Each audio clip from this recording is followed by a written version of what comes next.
So today, went to the range for a little while.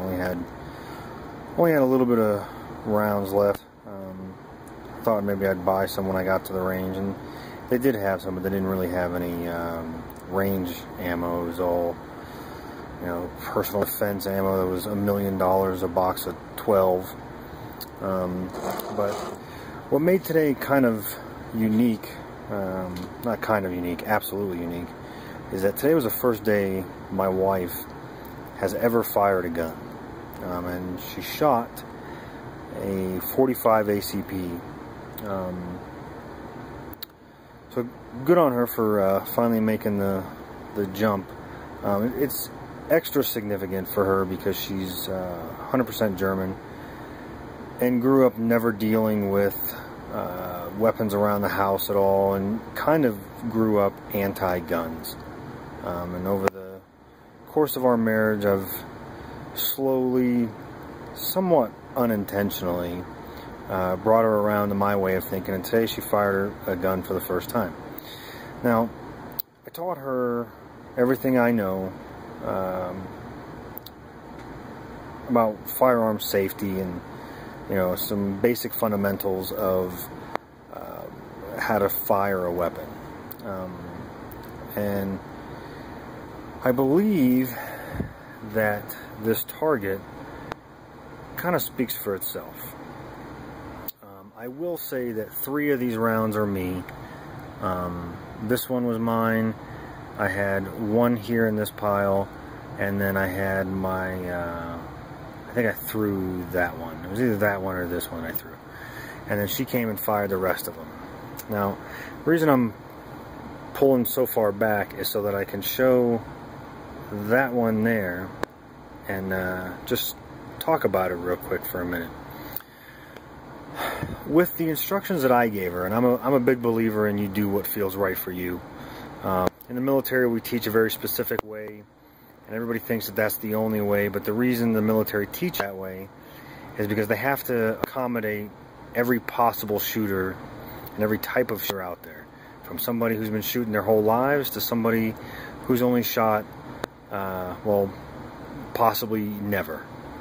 So they teach these fundamentals of shooting and these methods of shooting that some people take as like the Bible of shooting, and I don't necessarily believe that. I believe in, I'm going to tell you all the options that I know of, whether it's a Weaver stance, whether it's the new squared off tactical stance, grip on the weapon, whether it's the cup and saucer, or, you know, whatever.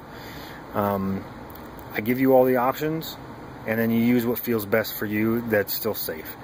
Well, my wife, using the advice that I gave her, for the first time ever shooting a gun today, managed to get a pretty good grouping here.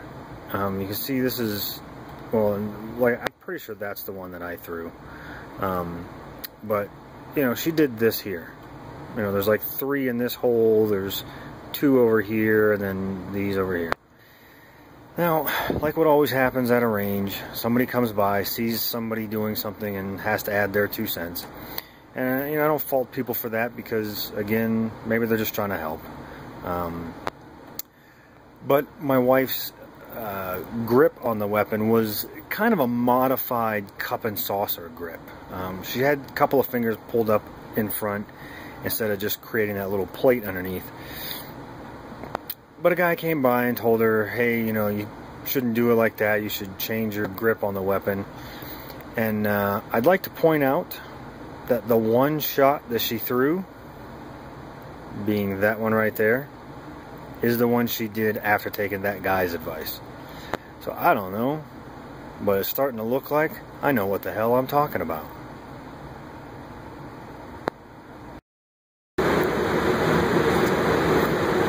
Okay, I'm going to step back.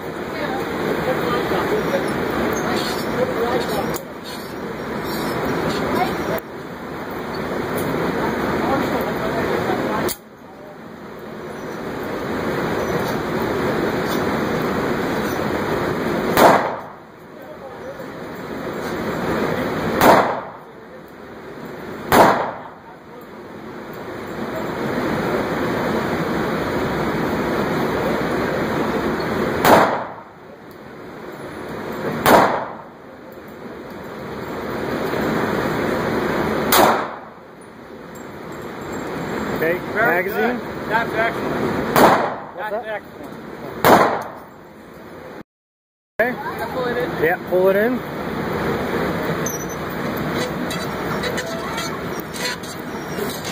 Bullseye, both. Yeah. All right, so. Where's on my right? Yeah, those two right in the right-hand side of yours. That's really good, baby.